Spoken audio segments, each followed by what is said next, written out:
Yeah. Great. I start.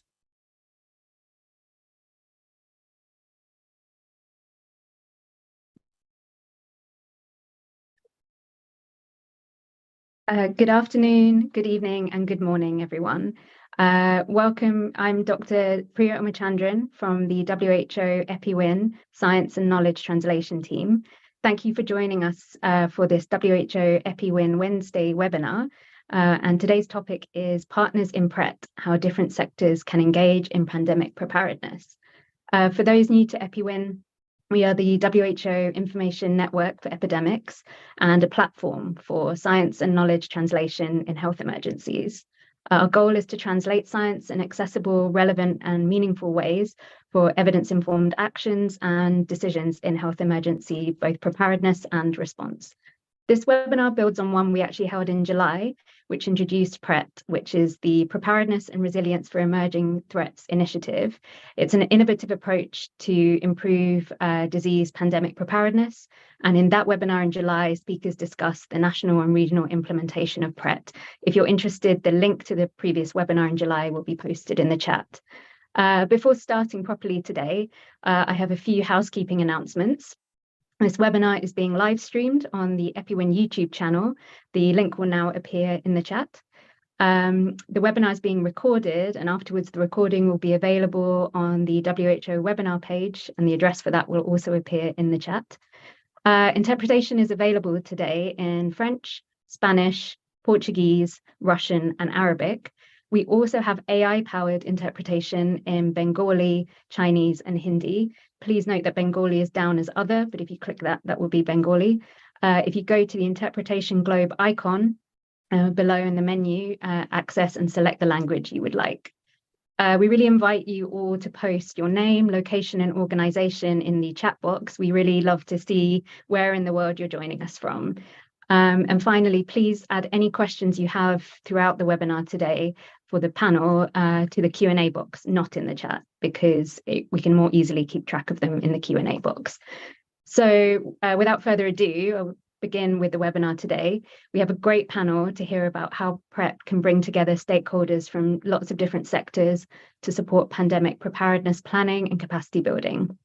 PRET is led by our director, Dr. Sylvie Briand, who is Director for Epidemic and Pandemic Preparedness and Prevention at WHO.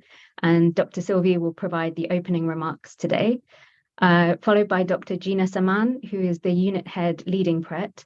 And Gina will discuss the importance of multi-sectoral coordination for PRET. Following Gina will be PRET partner presentations, again with a fantastic set of speakers today. David Lawrence, the Senior Advisor at the Global Fund, Sonia Olsen, the Associate Director for Preparedness and Response Influenza Division at the CDC, the Centers for Disease Control and Prevention, George Shakaravishvili, Director of Strategic and Technical Initiatives at TEFINET, which is Training Programs in Epidemiology and Public Health Interventions Network. Following those speakers, we then have a Beyond Health panel featuring Dr. Lidvi Wiersma, expert for the laboratory unit of the Animal Health Emergency Prevention System, sorry about that, EMPRESS, at the Food and Agriculture Organization. And then Dr. Douglas Noble, who is the Associate Director, Public Health Emergency Preparedness and Response at UNICEF, and Neil Vizot, Trustee of the International Student One Health Alliance and member also of the WHO Youth Council. This panel about Beyond Health will be moderated by our colleague Shoshana Golden, Technical Officer at the Pandemic Preparedness Global Platforms. Following the panel, Gina Saman will moderate a discussion with your questions. So please, as I mentioned, do submit those in the Q&A.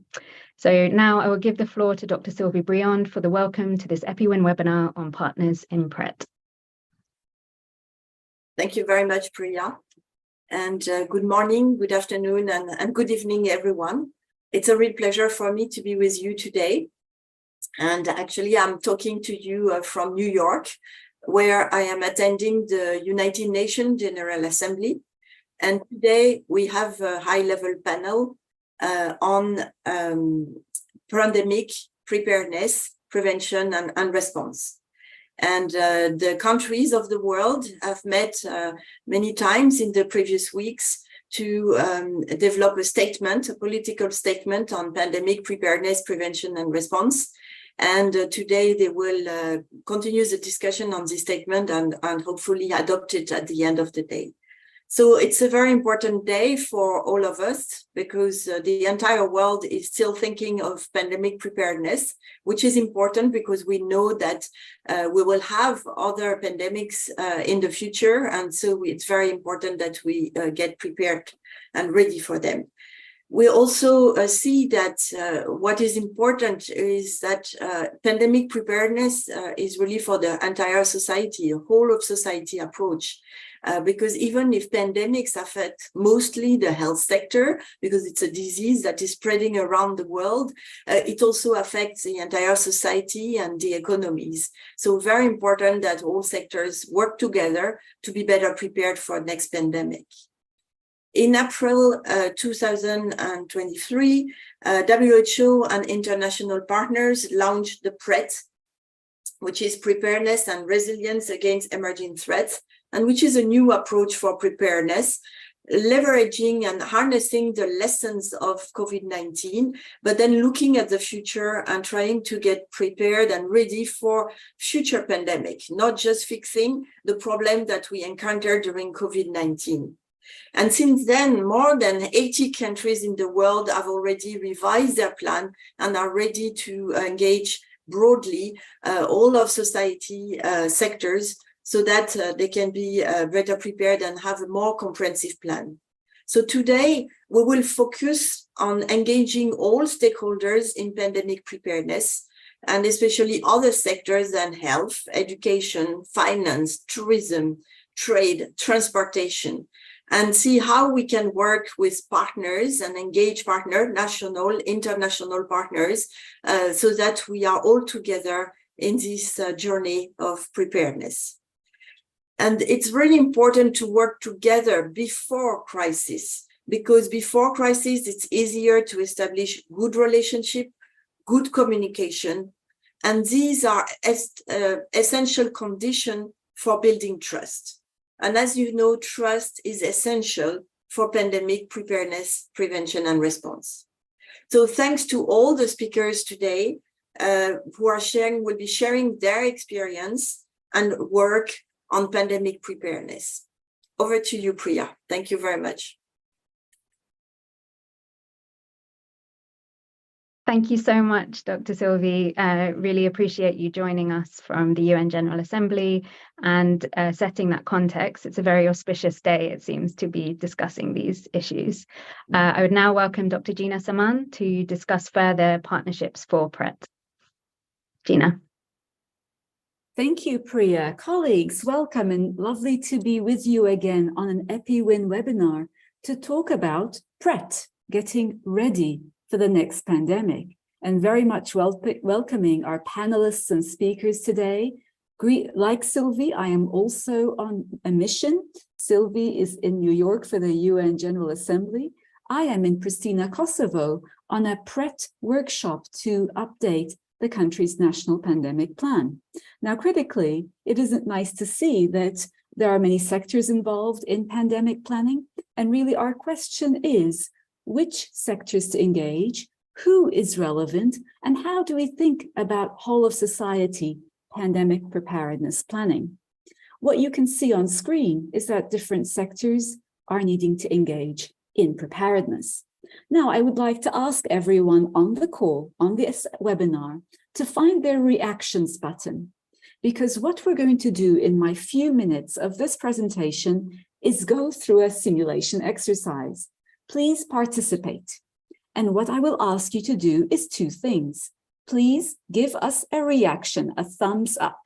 So can you please find your reaction button on the Zoom call? Wonderful, I'm seeing some come up now. This is great. Thank you for finding your reaction, thumbs up. Now, the second thing is, please find the chat box. And when we go through the exercise, please comment on which sectors you think should be involved in the scenario. So really, this is an exercise today to look at who gets engaged when. So I think we are getting ready to do this. I see lots of thumbs up and celebrations. So let us move on. Here we go. Now, the key thing is that scenarios help us think and plan for the future. So in this particular exercise that we're doing together with 340 participants, let's think about how different sectors and whether they're ready to respond. So you've now tested your thumbs up. Thank you. Be ready to type in the chat. Here is our exercise scenario phase 1. Let me read to you. The public health system was notified in your country of an atypical family cluster of severe pneumonia in the National Hospital. There have been 2 deaths in this family cluster, a young girl and her 67-year-old grandmother. Nurses and laboratorians who attended the sick family are also getting sick with this respiratory symptoms. So colleagues, my question to you, and if you can type it in the chat, which sector gets engaged now? So you can see 15 sectors that could get engaged in preparedness and response to future pandemics. Please tell us which sector would respond to this particular scenario. Shoshana, tell me, what are you seeing? Thank you, Gina. I am seeing predominantly health, but a mixture of a couple of other sectors, including education and even some social welfare already appearing in the chat. Okay. Interesting. So my reaction to this would have been that the health sector needs to go out and investigate this particular event. Good to see. Colleagues, you're thinking ahead. Right, let's go to the next scenario phase. So this is how the story evolves. The public health investigation into this family cluster showed that the family owns a pig farm and that they keep chicken. The headmaster at the school, which the children attended from this initial family cluster, the headmaster shut down. They closed the school down because a lot of children are developing symptoms. Media outlets are now reporting about this outbreak, and social media is going crazy, saying that this is the next pandemic. The stock market is being affected. It's crashed because of these news and rumors. So everyone on the call, 350 participants, tell me who gets involved now. And we already know that at minimum, health needs to be involved. So who else, based on this evolution of this scenario?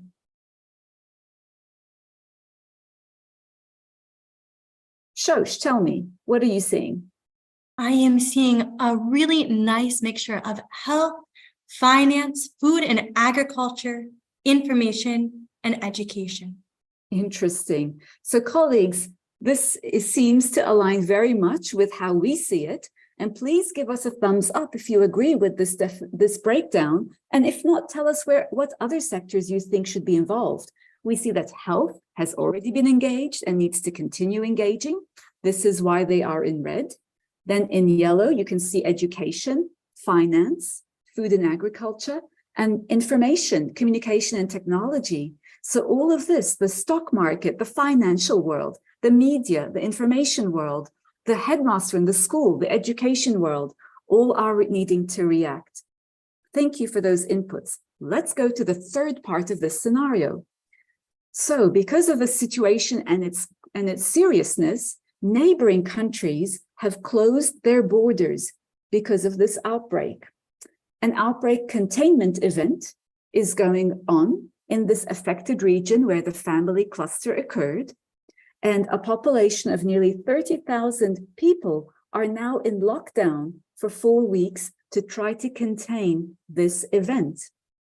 What's important is the epidemiology, the investigation is showing that children are particularly affected by this virus. They're affected in that they are transmitting it heavily and they're getting sick when they are infected. Children known to have asthma and those from remote indigenous communities have a very high case fatality ratio. So based on this context and this evolution in the scenario, please tell us who responds now. Who would you add? Interesting. I'm already seeing law and order, Shosh. Interesting. And I wonder, it would be great to see why people think law and order or defense and security. Tell us why, colleagues. So we're giving you a minute to see. Okay, ready with your thumbs up. This is what we think. So these are in red are the sectors already engaged in this response. And what you're seeing in yellow are other sectors that, because of the lockdown, social welfare need to react. Transport and the fact that borders have closed, points of entry, trade, travel is needing to react. Is this resonating? I'm seeing thumbs up. Thank you. This is very interesting to see. Oh, we even got a clap. Thank you. So good to see everyone. Okay. The next phase of this, and this is the final phase of this exercise. Cases of this respiratory virus have now been detected in over 50 countries. WHO has declared a pandemic. Global efforts are now underway to manufacture and distribute vaccines and antivirals. Trucks in your landlocked country cannot enter or exit, and so you're having problems with food and essential medical supplies. Shopkeepers are rioting and people are not going to work because of the lockdowns. Tourism, one of your main industries, has completely stopped and your economy is slowing down. So, colleagues, at this stage, again, who would you add to this escalating scenario?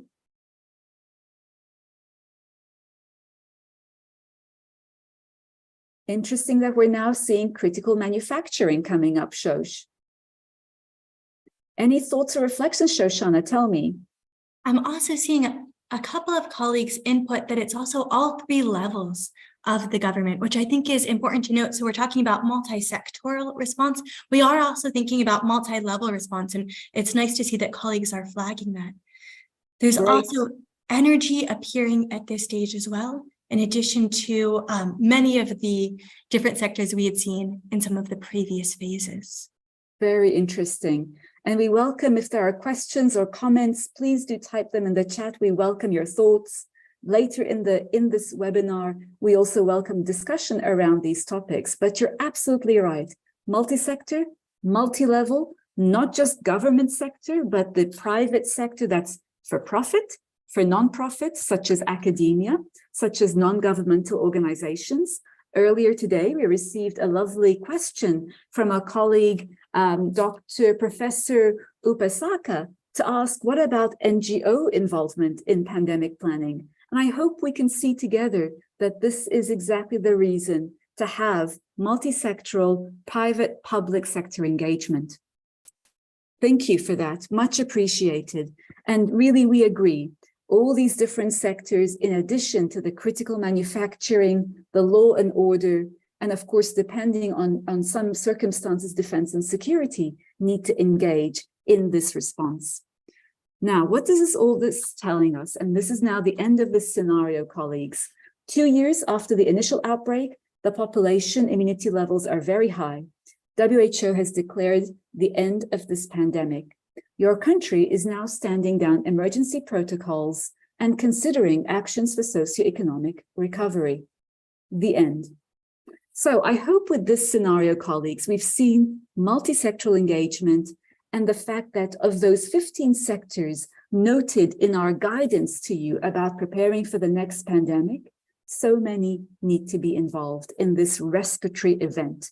So clearly, a multi-sector, multi-level, multi-entity agency approach is much required.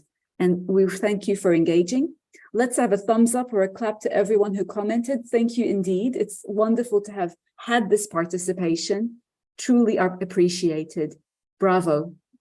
With that, let me leave you with some guidance from WHO colleagues. Please, as you update your plans, engage with different sectors and partners.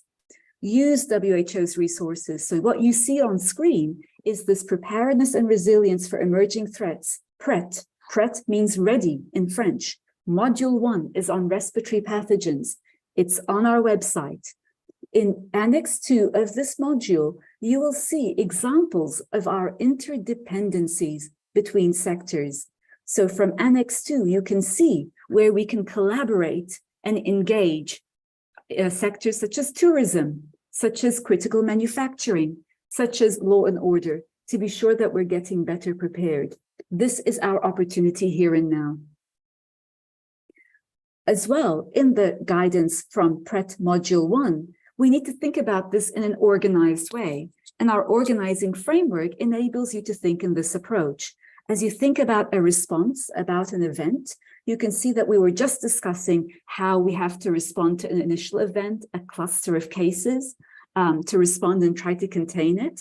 If it starts to transmit and grow further, we need to think about how we respond to the sustained community transmission and so forth. But our opportunity here and now in our phase, we really should be thinking about preparing and improving our ability to respond to the next pandemic. With that, the key message is we need to engage all sectors. We need to work together to ensure that we save lives, protect livelihoods, and speed up recovery. With that, thank you for your attention. We're looking forward to working with you on PRET and all sector engagement. Shosh, over to you. Wonderful. Thank you so much, Gina, for this great simulation exercise demonstrating the value of multi-sectoral coordination for pandemic preparedness.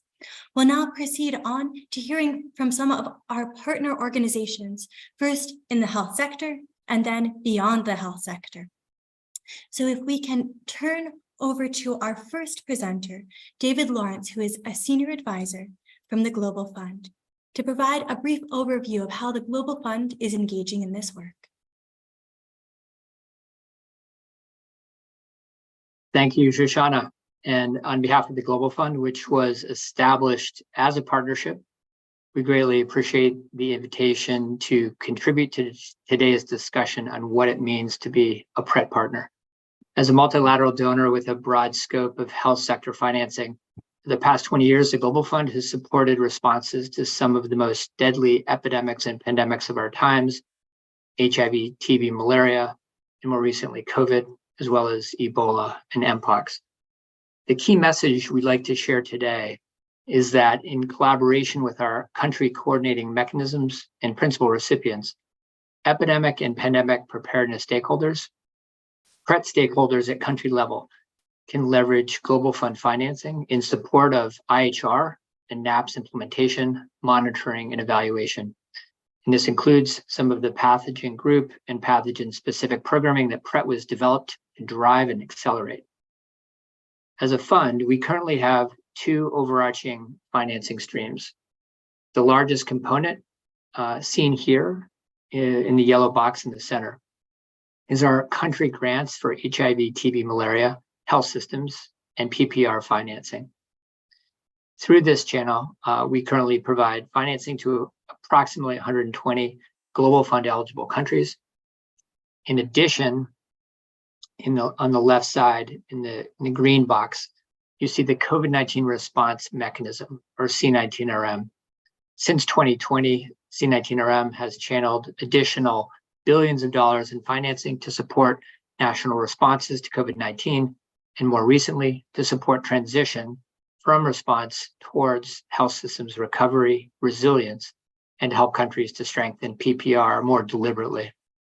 Finally, we've also invested in an array of technical assistance mechanisms which help to ensure that country partners implementing investments in key domains have sufficient capacity to do so. These include medical oxygen, laboratory, surveillance, community-led monitoring and engagement, and community health worker programming, as well as COVID test and treat. At the bottom are some of the programmatic priorities which are emphasized in our 7th grant cycle, but particularly within C19RM. As always, the scope of Global Fund grants is largely based on WHO normative recommendations and determined by country needs and ownership. For surveillance systems, countries are using funds to progress early warning surveillance, to integrate SARS-CoV-2 surveillance into routine existing surveillance systems, for example, for influenza, whether part of indicator, event-based, or other surveillance modalities. An array of WHO, IHR, M&E tools, such as intra-action, after-action, and the new early action reviews with 717 timeliness metrics, as well as simulation exercises, can and are being targeted to an array of PRET domains, in addition to workforce investments in field epidemiology training programs and broader response management capacities within public health emergency operations centers and beyond. On medical oxygen, Global Fund countries are continuing to invest in a full range of oxygen infrastructure, equipment, and consumables, helping to fortify case management capacity, while at the same time, including in placing greater emphasis on the health systems components, which will help to ensure that these life-saving services and systems are sustained over the long term. For IPC and AMR, country demand for implementation support has been notable in focusing on implementation of WHO guidelines and protocols for IPC and AMR. These include strengthening IPC programs and systems for respiratory disease prevention in healthcare, as well as surveillance, detection, prevention of healthcare-associated infections in AMR. For lab systems, there are 8 intervention categories, several reflected here on the lower right, identical across our core HIV, TB, malaria, and C19RM financing, and ranging from specimen referral and transport to lab-based surveillance, such as genomic sequencing and wastewater surveillance, to lab information systems and network optimization.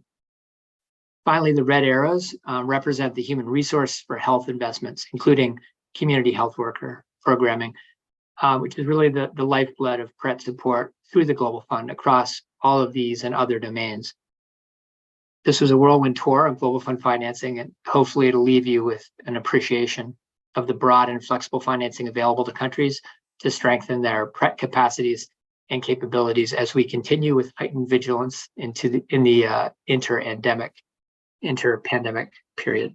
Thank you very much for your attention, and back to you, Shoshana. Thank you so much, David. It's great to hear about Global Fund's work in this space.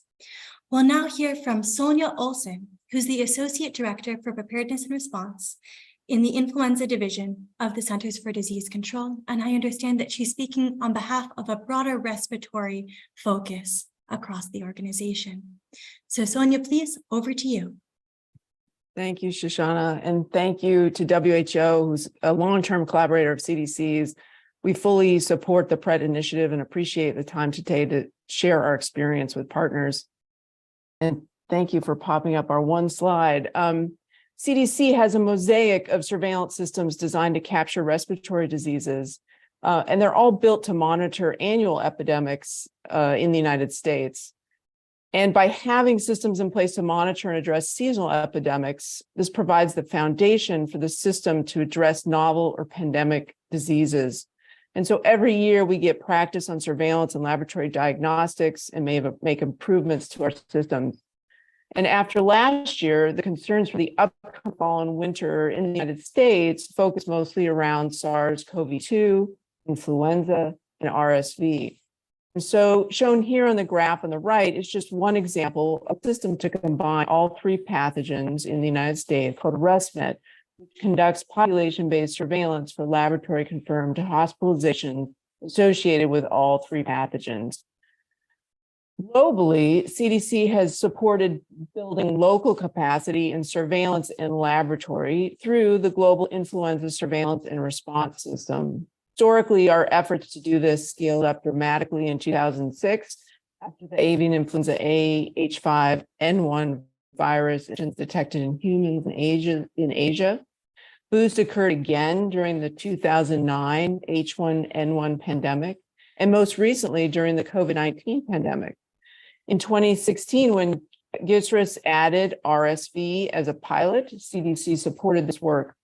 CDC has continued to support countries, now 55, through cooperative agreements, bilateral cooperative agreements, and also WHO and regional offices. We support through technical assistance using field staff based overseas or staff in Atlanta, through providing laboratory reagents like SARS-CoV-2 flu multiplex, and which are in the International Reagent Resource, and through trainings. For example, in August, we held a next generation sequencing training for Francophone countries in Africa. This was held in Algeria. This work has always supported capacity building more broadly than just for influenza, but now we're working to harmonize support for flu, RSV, and COVID globally with WHO. All of this routine work pays off for pandemic preparedness. And as we saw during the COVID-19 pandemic, countries were able to leverage existing respiratory surveillance systems to monitor COVID-19. For example, surveillance systems in Latin America and the Caribbean are used as the foundation for PAHO's network for the evaluation of vaccine effectiveness in Latin America and the Caribbean, or REVELAC. During the COVID pandemic, this was used to assess VE against SARS-CoV-2 infection. Globally, we support initiatives such as the Task Force for Global Health's Partnership for Vaccine Introduction and WHO's Preparedness and Resilience for Emerging Threats, PRET. Finally, after years of support training rapid responders, we continue to support in the field investigations of novel infections, such as the recent 2 human infections of avian influenza A H5N1 virus this year in Cambodia. Each experience we have helps us together with our partners to learn and improve in our preparedness and response. Going forward, CDC will continue to support and strengthen global efforts to combat respiratory infections and prepare for future threats. In doing this, we look forward to working with you and WHO on the PRET initiative. Thank you. Wonderful. Thank you so much, Sonia. It is so great to hear about the historic as well as the current work that is going on between CDC, WHO, and other partners. We'll now turn over to George Shakrishvili, who is the Director of Strategic and Technical Initiatives, TEPINET, which is the Training Program in Epidemiology and Public Health Interventions Network.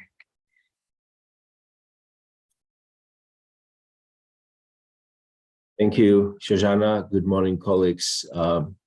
I represent TEPINET. TEPINET is a global coordinating mechanism of training programs.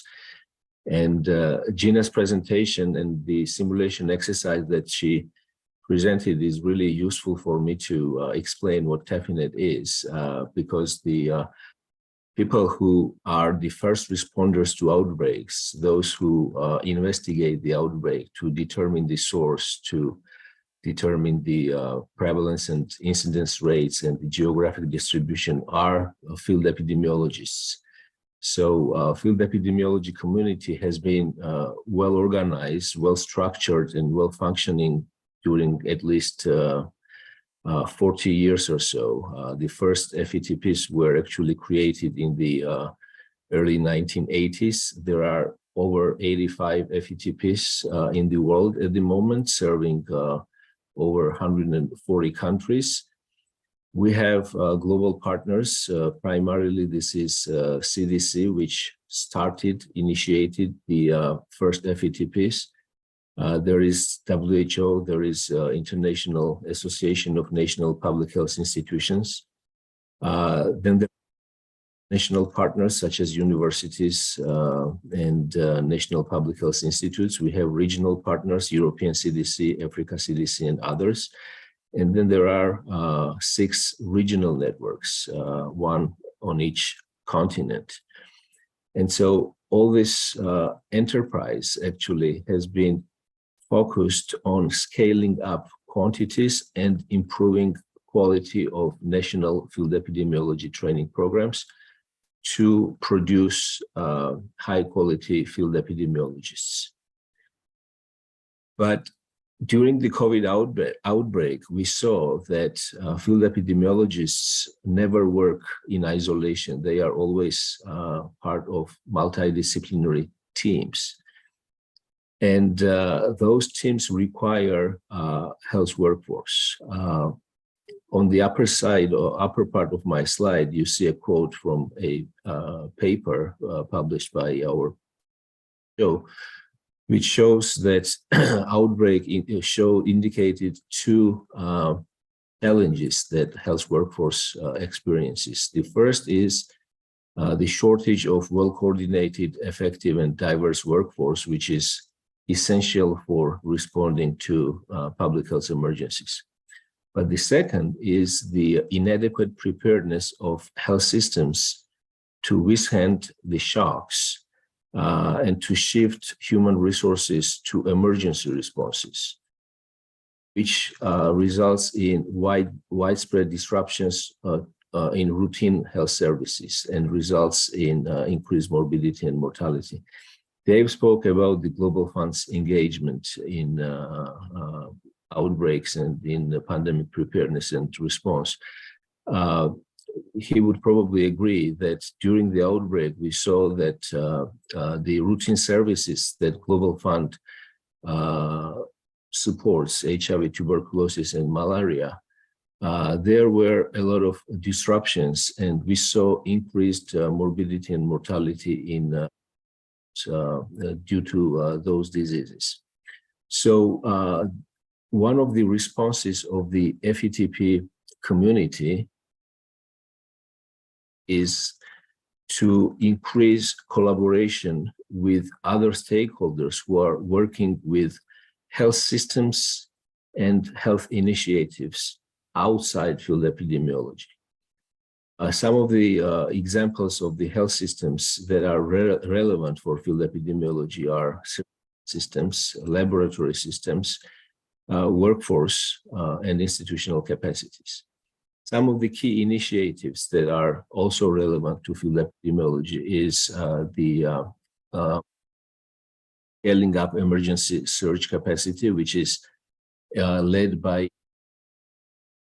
recently established partnership called the Global Health Emergency Corps, which is housed at WHO.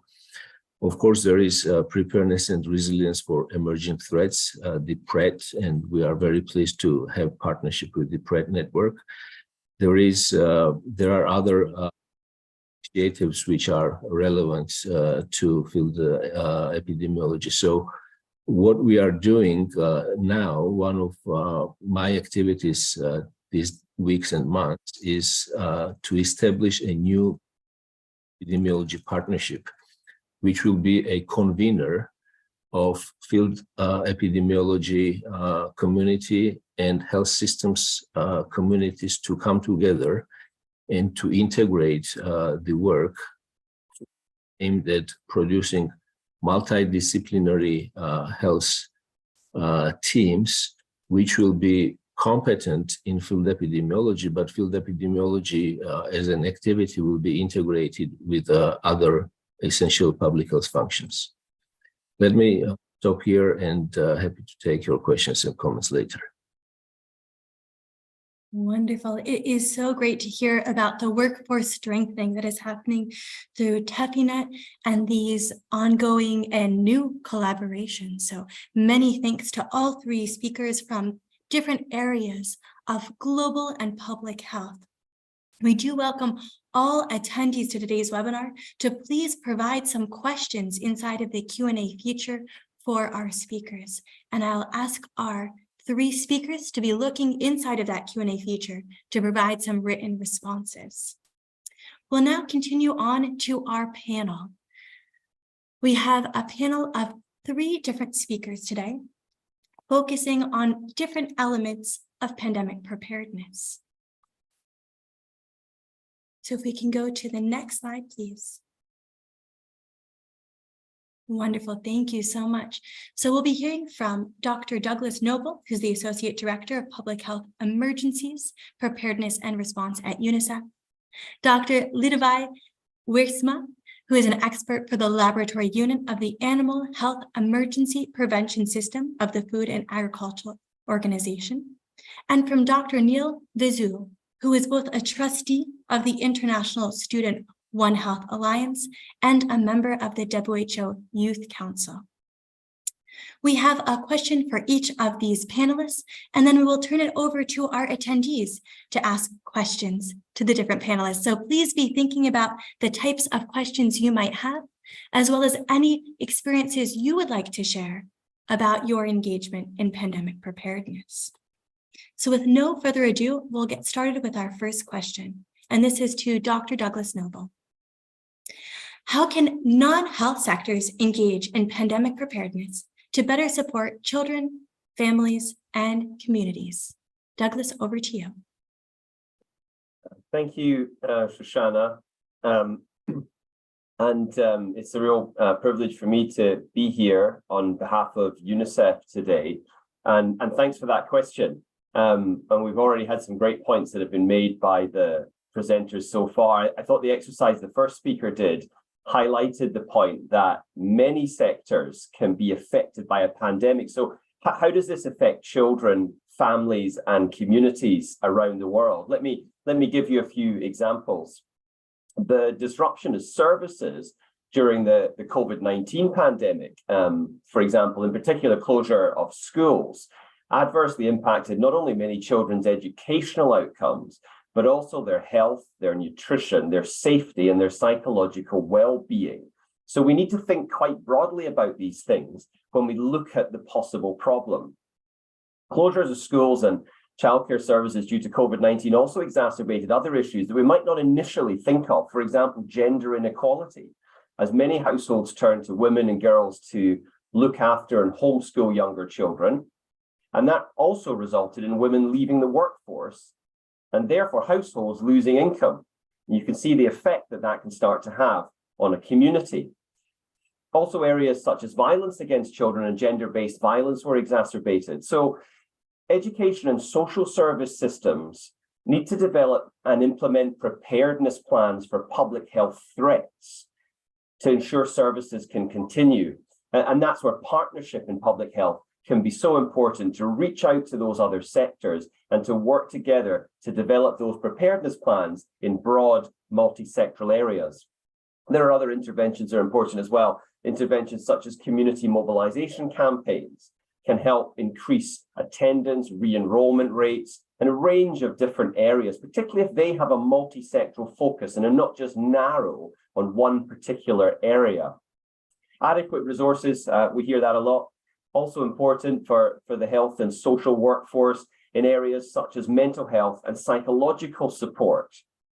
Let me give you one piece of data that struck me yesterday when I was preparing for this. A median of 19% of 15 to 24-year-olds in 21 countries self-reported in the first half of 2021 that they often felt depressed or had little interest in doing things. And so we also have to pay attention to mental health. When we ignore the mental health of children, we undercut their capacity to learn, work, build meaningful relationships, and contribute to the world. Now, Shanna, working at UNICEF, where so many different things affect children, family, and communities, I could give lots and lots of different examples, but I hope the point I'm making is clear that we need a whole of government, whole of society approach across different sectors, as we've been hearing today: social welfare, education, water, sanitation, lots of others. And we need interventions that respond to each of those systematically. So I'll stop there, maybe just to leave one challenge for everybody today, a point in public health partnership. We're currently in an inter-pandemic period. That's why Sylvia and I are here in New York today. We'll be at the UNGA trying to help with preparedness. We're in a special time around the world. Now's the time for preparedness, and now's the time to form partnerships. So it's much easier to form partnerships at this time before the next pandemic. So for all of you working in a public health department today, let me throw you out a challenge. Why don't you reach out to a non-health sector today and form a new partnership? Thank you so much, Douglas. That is a really powerful message. It is really some impressive figures and some concerning figures regarding mental health, regarding the shutdown of schools. But I think your call to action to engage various different sectors beyond health is exactly the type of actions that we all need to be taking right now. So many thanks. We'll continue to our second panelist, who is Dr. Liedewij Wiersma from FAO. And the question to you is, how is FAO working with countries, partners, and WHO to support pandemic preparedness, particularly for respiratory pathogens? Thank you so much, and thank you for inviting me here today. So the mandate of FAO is to fight hunger. And as part of that, we have our Animal Health and Production division, actually. When we saw Gina's presentation, I really liked her overview of all the different sectors. Now, you might think that we fall under food and agriculture. We do, Food and Agriculture Organization, but the health box said health, not public health. And veterinary health is just as much part of that box. So this is, I think, very important that we see that health now is not just public health. I have worked a lot with WHO, other partners, and there's a sort of an inbuilt reaction where people refer to health always as public health, and there's much more to it than just the public health components. So we do work on animal diseases that are exclusively animal diseases. Of course, that's part of the work that we do, but we also work on zoonosis and interface issues. My personal favorites, influenza and MERS coronavirus. So WHO is developing this very enlightened approach to looking at transmission routes and seeing how, so saying, okay, respiratory pathogens. I think that's fantastic for pandemic preparedness, but it's fun if you have a look from our side. So what is a respiratory pathogen in humans is not necessarily a respiratory pathogen in animals. So, for example, highly pathogenic avian influenza is a systemic disease in chickens, where it's respiratory in humans. And so when we integrate our systems, we always have to be thinking outside the box and seeing how we all fit in. Because the majority of emerging infections do come from animal reservoirs, I think we have a key role to play in addressing the problem at the source. So we have a lot of activities that are similar to WHO's activities, unfortunately on a tighter budget. We have early warning, we have risk assessment, we have risk mapping, we have laboratory capacity building, surveillance capacity building, emergency response capacity building, guidance on control, on vaccination, and many, many more. And one of my favorites is also the workforce. And if you were paying attention on the slide on TEFINET, there was a tiny little bracket that said GLLP, that is the Global Laboratory Leadership Program, and that is geared towards improving leadership of laboratories to address these kinds of issues. So I just want to echo the need for everybody to work together, and not just, at the higher level. So it's not just talking about, One Health and intersectoral collaboration. It's also, if you are in public health and you organize a training at country level, invite veterinarians, or, if you have maintenance and calibration of laboratory equipment at country level, think that there's more than just the public health lab that might have this kind of equipment. So we have so many things that we can collaborate on that I think are still underutilized. So I'm happy that at least we are all talking about this, but there's still a lot to be done. So thank you so much for inviting me today, and I look forward to hearing the rest of the questions.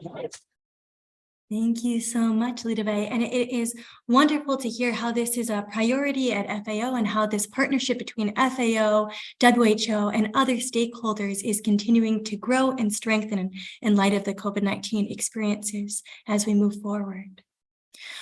We'll now continue on to our third and final panelist before opening up the floor to questions from the audience. This question is for Dr. Neil Vezu, where the question to you is, how can countries and partners engage youth in pandemic preparedness? Thank you, Shoshana. And as with the others here, I'm just very grateful to be able to be here for myself on behalf of the WHO Youth Council. And how youth can fit into this and be engaged can be a pretty interesting piece of the puzzle. A lot of preparedness and response is, by definition, response, which can be reactionary, which is immediate, which requires basically doing things with pre-existing skill sets, at least most of the time. And students are inherently learners. Youth are mostly students, or students are mostly youth. And so bringing those people into the fold can be difficult. It can be a little bit more long-term, and that kind of folds into the preparedness components of the PRET initiative. You can break those things down typically into training pipelines, as well as having pipelines for student networks, for youth networks as well. As far as trainings, there's a huge collage of relevant, particularly online trainings that are available from a huge variety of resources. Just sticking to the WHO ones, there's WHO iLearn, there's EPI-WIN, there's Open WHO, and then of course we have TEFINET here. And if you go past that, there's tons of stuff available from NGOs, from academic resources that all speak to components of readiness for a variety of PRET relevant diseases, and creating context for those, and just broadly collecting those together and streamlining those to student populations is, I think, something that deserves a lot of focus. And I mean, the thing is that they're already there. Like, we have the knowledge out there, and we have that contextualized for learning audiences. It's just a matter of kind of getting those out to the right audiences in the right times and right places. Certainly, in-person training and readiness is also a very big deal. And that can look like training exercises. And at these events, when you have training exercises, it's very important to be able to include youth there, have youth organizations represented, and ensuring a kind of a culture of normalizing youth engagements.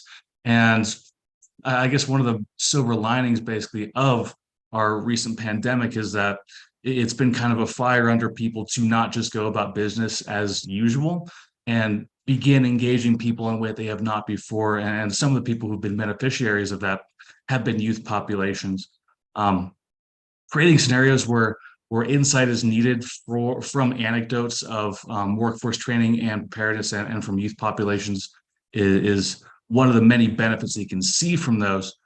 As far as networks, as far as kind of streamlining networks and student networks, one of the benefits you can see from that is seeing language streamlined, seeing cultural competency streamlined, to be able to push out messaging to youth populations and being able to have a better two-way street between youth organizations and ministries of health, the WHO, of course, as well as other public health authorities. So having those networks in place and having those trainings in place, and having youth engaged in all of those, in all facets of those operations, is very important.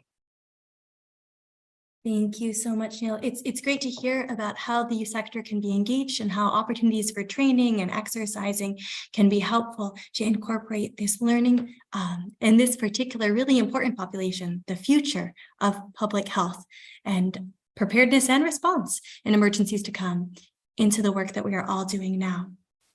I'd now like to open up the floor to the questions from the attendees. And I see that there's already a number of questions that have been put into the Q&A. Please do feel free to continue putting questions into the Q&A. And we'll start with some of the questions that have received quite a number of upvotes from other participants. We'll start with a question from Mary Geraldine Canto, who asks about the welfare of female health workers who make up a large portion of the healthcare system, but are also frequently serving as caregivers during pandemics. And what types of collaborations or resources might be available to support the female health worker population? I'll open up this question to all of our speakers and panelists, so please do feel free to respond.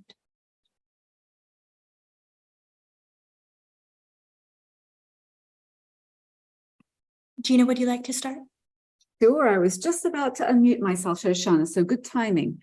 I think the first thing to say to this question, it's an excellent question, is when we think about different sectors, our different responses, our gender-focused analyses, we need to ask ourselves, do we have the data?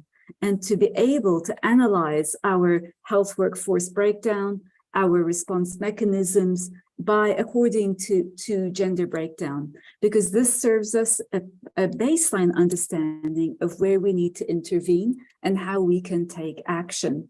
I think some key aspects we've learned during the pandemic, as Douglas mentioned, are that that women were disproportionately impacted, especially in, for example, the recovery of employment during the course of the pandemic, and that women were slower to resume engagement in workforce and participation in the workforce. So I think there's a lot to be done there. The understanding the data and then developing strategies to deal with ensuring that women are supported and enabled in their role as caregivers, in their role as health professionals, in their role in other aspects of pandemic preparedness and response is absolutely critical. So my value point there is really about understanding the data. Over to other colleagues who'd like to add. Maybe I'll jump in, Gina, just to say that this is a great question, and it's something that we're all very aware of, and thank you for also highlighting that data. The 70 to 75% of community health workers that are women, and then of course we can see what happens when other roles are expected, and that has an impact on them, on the family, on communities. I think I just probably add to what you're saying, Gina, is that when we think about interventions, we need to be quite broad in our scope here as well. So for community health workers, in the context that you work in, it's looking at their training, their remuneration, their protection when they're working, the supervision that they have, the equipment they have, the support that they need.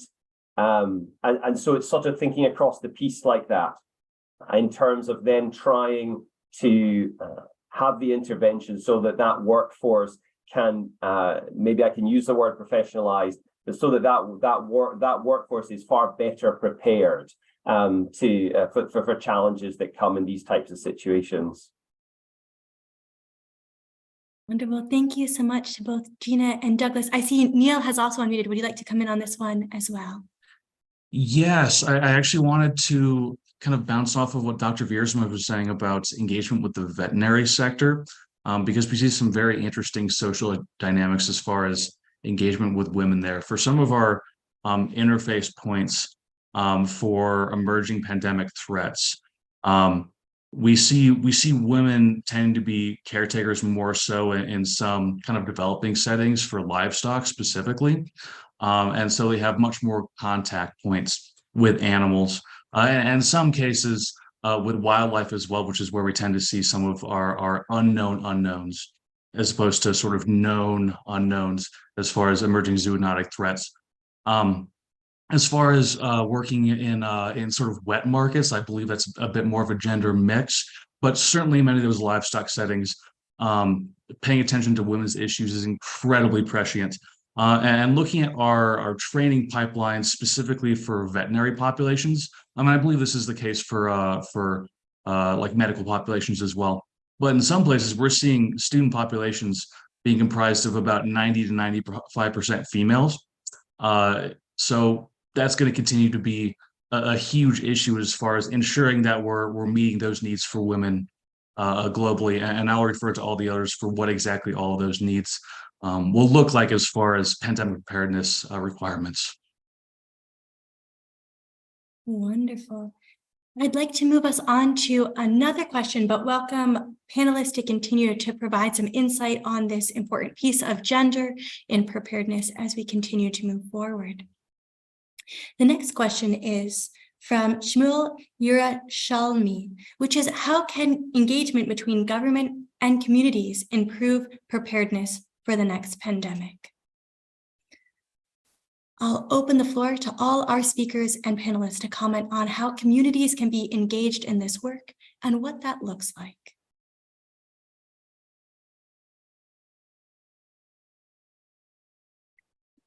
Again, Shoshana, I'm happy to get started if all good there.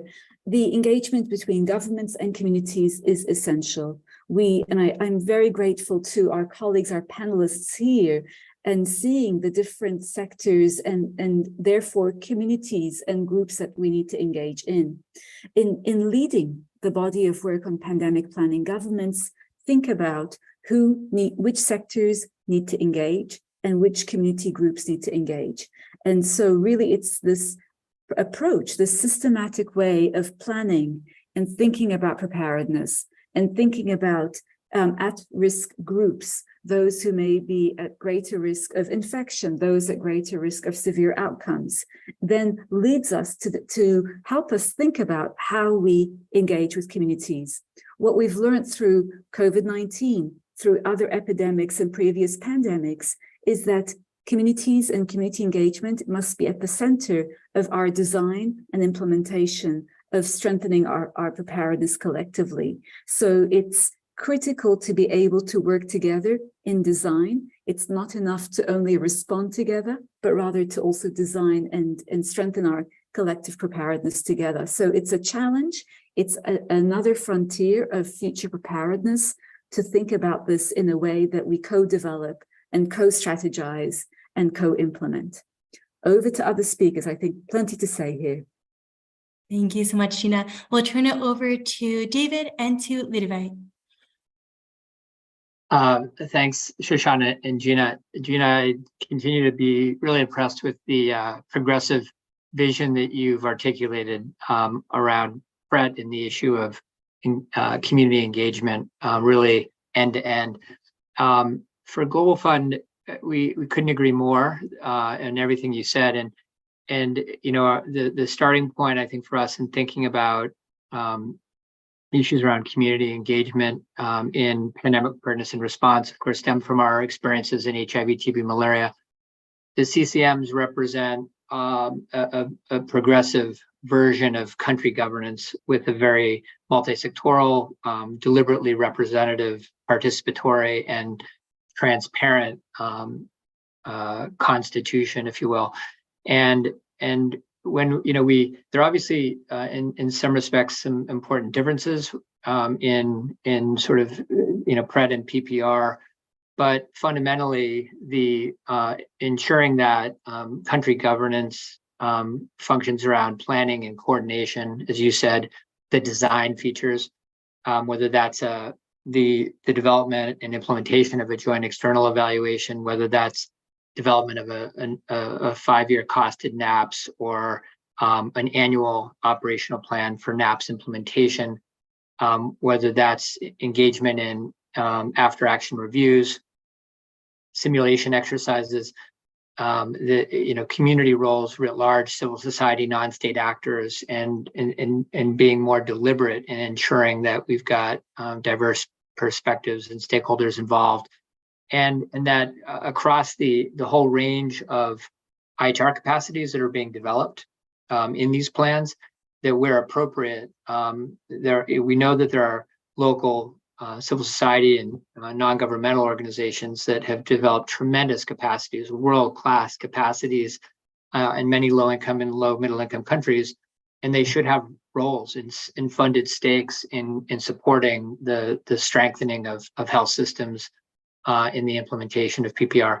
And then there's the monitoring and evaluation aspects, involvement in eSPAR reporting, again, some of the other aspects of IHR, MEF, and really, you know, the if you will, whole of society accountability, whether it be you know, vis-a-vis governments, public sector institutions, or donors, but that there be a real meaningful, substantive roles there as well.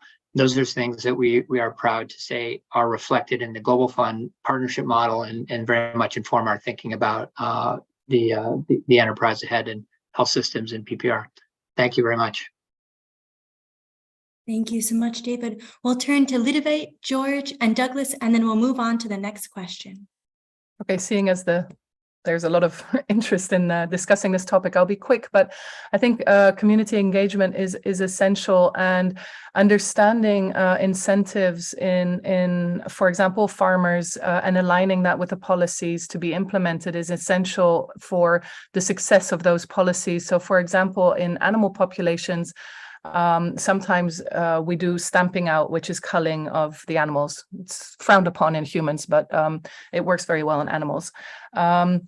They basically, in order to have that function correctly, it needs to be done quite radically. And farmers who are who are not compensated for culling their animals have an incentive to start selling their animals quickly at the beginning of an outbreak. And so we have to think about the whole socioeconomic impact of our interventions and engage with the community and see how we can help them, and also explain to them in the absence of compensation what it will mean for them if they do this and start selling sick animals across borders, etc. And I've seen this firsthand, and I think it's really something that engaging with different aspects of that we're not used to necessarily engaging with can be a huge help in this. Wonderful. Thank you so much, Ludovic. On to George and to Douglas. Thank you, Shoshana. Indeed, community's role in pandemic preparedness and response is critical. And one of the challenges that we as global health professionals are facing is our limited capacity to increase community's awareness. What we saw during the COVID outbreak was that infodemic that challenged and reduced immunization rates,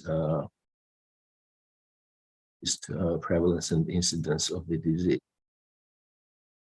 Pandemic is originated at the community level, and so one of the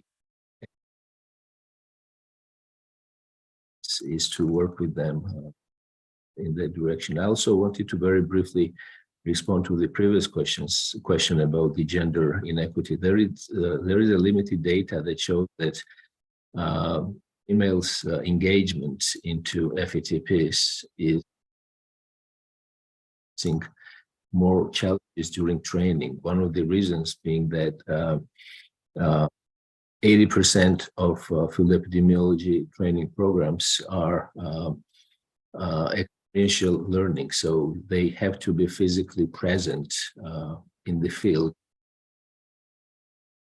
Caregivers, they are often limited.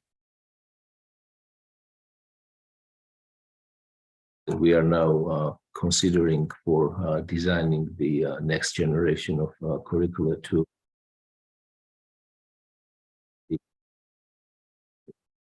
Apologies, George. It seems like we have some issues with the sound going in and out a bit. I think we captured some of the core points, but just to ensure that we're able to fully reflect them, if you want to type as well into the chat, I think that could be very helpful.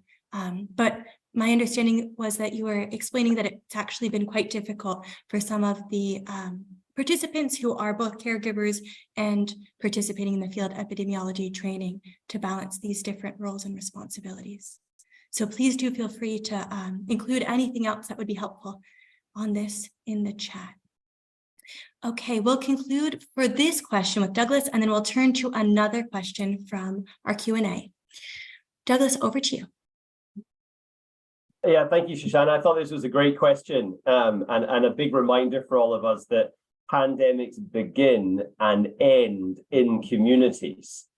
So we have to understand communities, and that's a really practical public health action for us. We need to understand the views and voices of communities, and that includes children, young people, the elderly. And we have to think about groups that are hard to reach and understand their views and their voices and the information that they have, which can affect a whole range of areas from surveillance all the way through to acceptability of control measures.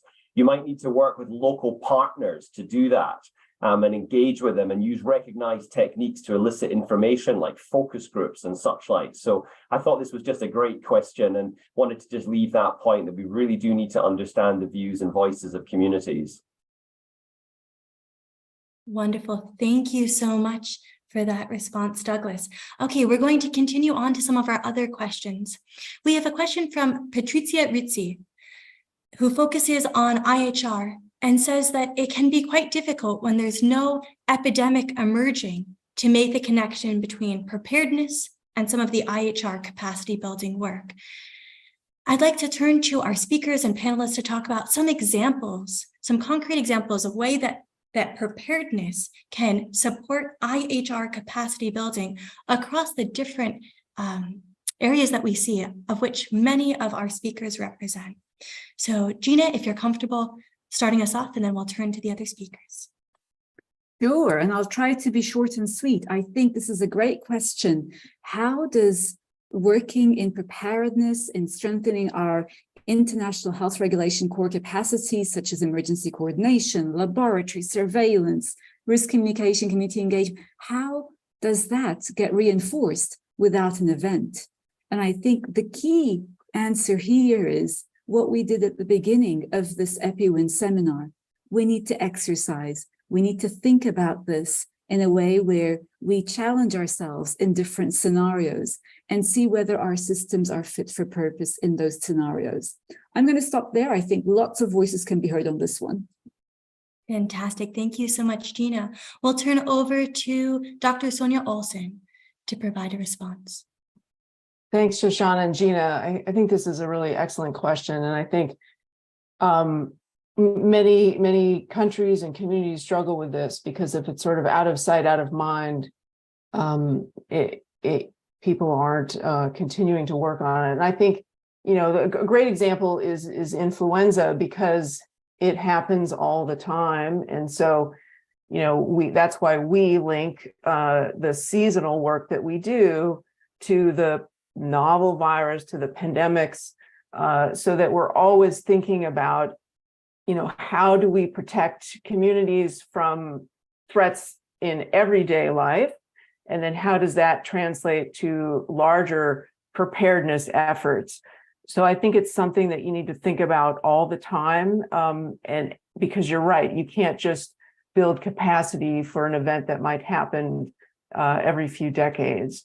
So I think getting communities and governments into a mindset that we need to think about these risks all the time and how they're interrelated. And I think everything we do to build everyday capacity then should be what we leverage for a pandemic. Thank you.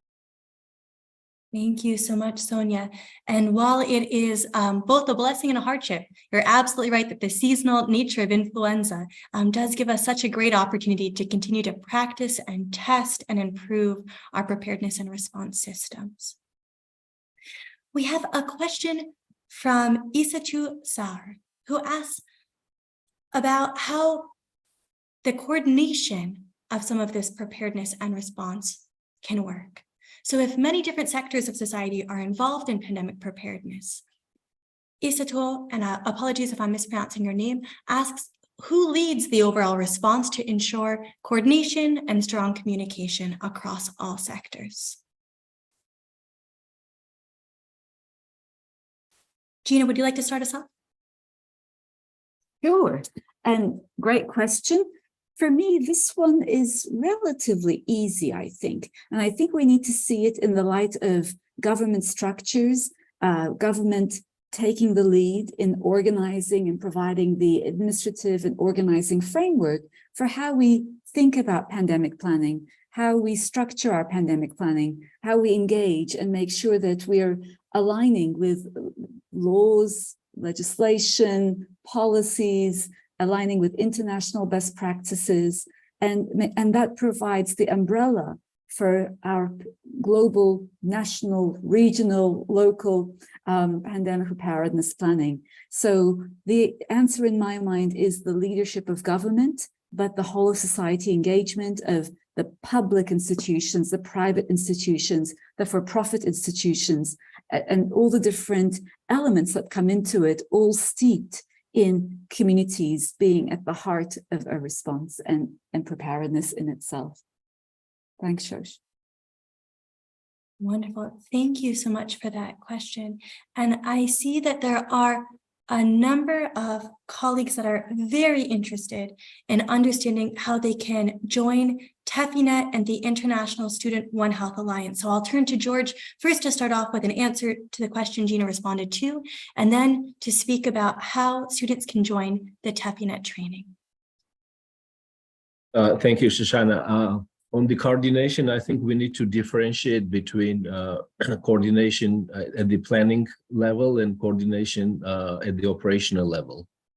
We saw during the outbreak was that countries were able to quickly put together coordination mechanisms for intersectoral planning, and also coordination mechanisms for planning within the health sector. But I think the challenge that we saw was coordination at the operational level, where disciplinary teams were performing as groups of individuals without having well-coordinated functions as a whole team. In terms of the question about joining TAFINET, probably the colleague meant how to join the field epidemiology training program. And I think one of the first steps to be undertaken is to see whether your country actually does have an FETP.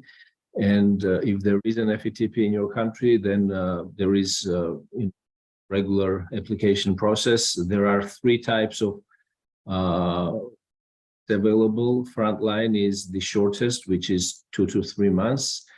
Then there is intermediate, which can be anything between 8 months and 12 months. And then there is advanced, which is 2-year training. So first is to decide what is the career path that you want to take. For example, if you want to work more at the community level, is sufficient. You can take shorter training, and then you will be the community level field epidemiologists, mainly collecting data. If you want to work at higher levels, then you need to consider either intermediate or advanced. If there is no FETP in your country, there are limited opportunities for undertaking trainings in other countries. You can, first step, you can contact your regional network, depending where you are based. As I mentioned, there are 6 regional networks, 1 on each continent. I'm happy to continue the conversation offline if needed, and I can direct you to the right people. Thank you. Wonderful. Thank you so much to George for answering both of those questions. I'll turn to Neil to speak about how colleagues can join the International Student One Health Alliance. Just email me, honestly. My email is just my name, neil.vazot@gmail.com. So if you want to reach out to me, I'll connect you with all the resources for how we do that. If possible, I also want to briefly comment on the kind of structuring of cross-sectoral communication. There's kind of this emerging vat, certainly at the intergovernmental level, as well as at the national and sometimes at the subnational levels, for how jurisdictions are structuring their communication between sectors, particularly ministries of health and agriculture, and within ministries of health and within ministries of agriculture, to disseminate relevant information about emerging threats or just preparedness in general. In the United States, I've only been able to kind of watch this from afar, but we've had this, I suppose you could say, initiative called OFIC, which is One Health Federal Interagency COVID Collaboration, or something to that effect.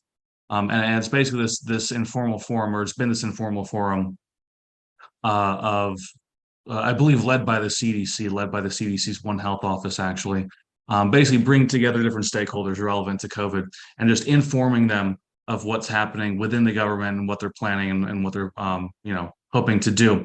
And then, giving an opportunity for that to be a bit of a forum for everyone else in the government to say, this is what we're doing as well. So it's been a bit informal to the best of my knowledge. I'm not like the subject matter expert on exactly how they're doing that, but there's also legislative initiatives in the United States and elsewhere for how they actually want to sort of structure those communications.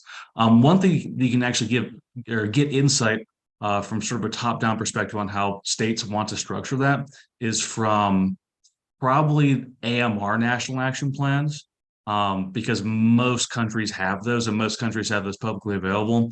Not every country has a national action plan on public health security or health security or a national action plan on One Health, but most places have AMR NAPs.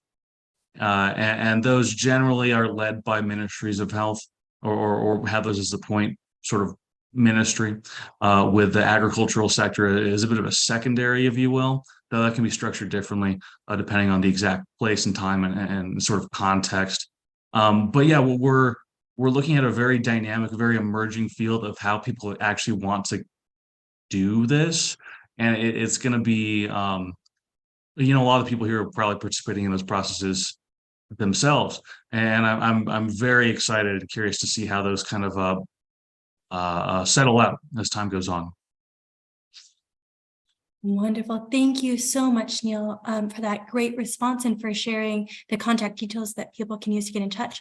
I'll note that there are a couple of questions for you in the Q&A if you want to take a response to those, because we'll have just time for 1 or 2 more questions on today's webinar.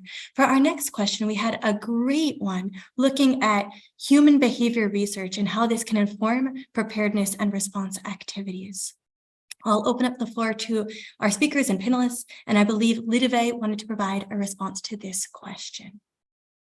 Yes, absolutely. So the question was, as we clamor for preparedness and talk about community engagement, we need to be more proactive rather than reactive, which is the level where most approaches are still operating. Can the global society agree that investing in behavior research to inform risk communication and community engagement efforts has far more potential to change the face of the next pandemic/epidemic? Remember that human behavior drives epidemics, and the same will stop epidemics. So this is a question or a comment that's very close to my heart, and I think it's absolutely, in my view, at the core of everything. So if we think about disease emergence, so much of it has to do with changing interfaces. Like if we go and cut down a forest and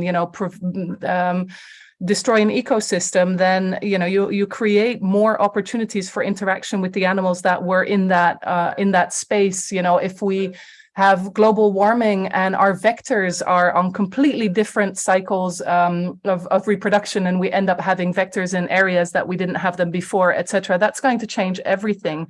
And so it's not, we're not randomly seeing emergence of epidemics. It's us, and so this is something that at the bigger level and at the smaller level, I really think that so the community engagement level, we need to look at it, but also in the bigger picture, like it's us, we're the problem. So open to the other speakers. Thank you so much for that, Ludivine. And I'll turn to the other speakers and panelists if they'd like to provide any response to this question about human behavior change and how it can support preparedness and response. And I think this will be our final question before we move to concluding this webinar. I see, George, that you are unmuted. Would you like to respond? No, I'm still thinking. Oh, I let others go first. Wonderful. Gina, can I turn over to you? Sure. Thanks, Shoshana. Thank you for the great question. I think, again, as we look at understanding over time health-seeking behavior, as we understand our interaction with the environment, with animals, with each other, in a sense, this understanding, establishing our knowledge and establishing our communication with different segments of society and communities and associations helps us be better adept at addressing the needs, disease control needs, health promotion needs, maximizing health equity and access to response in a timely way.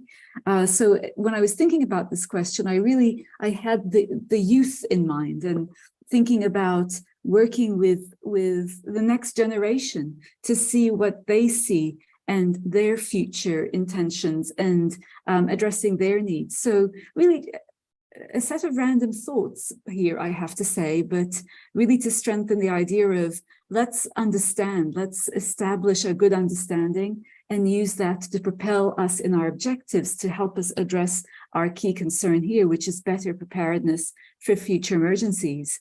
That to me is at the heart of the matter. Wonderful. Thank you so much for that response, Gina.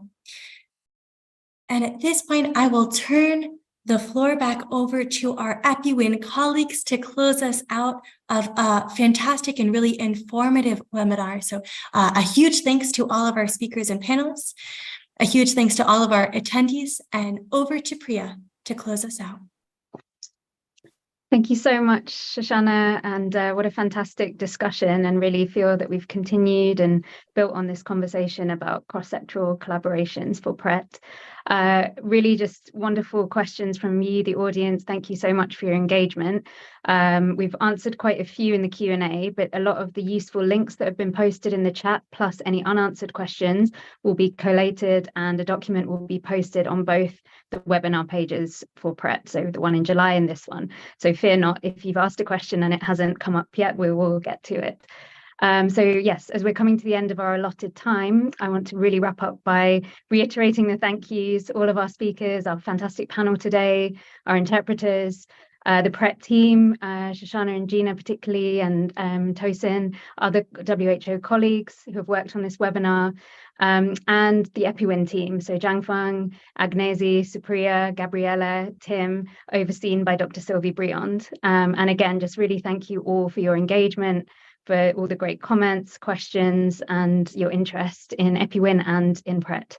So just final points, the recording of this webinar will be available on the WHO webinar webpage. We'll endeavour to get that up as soon as we can.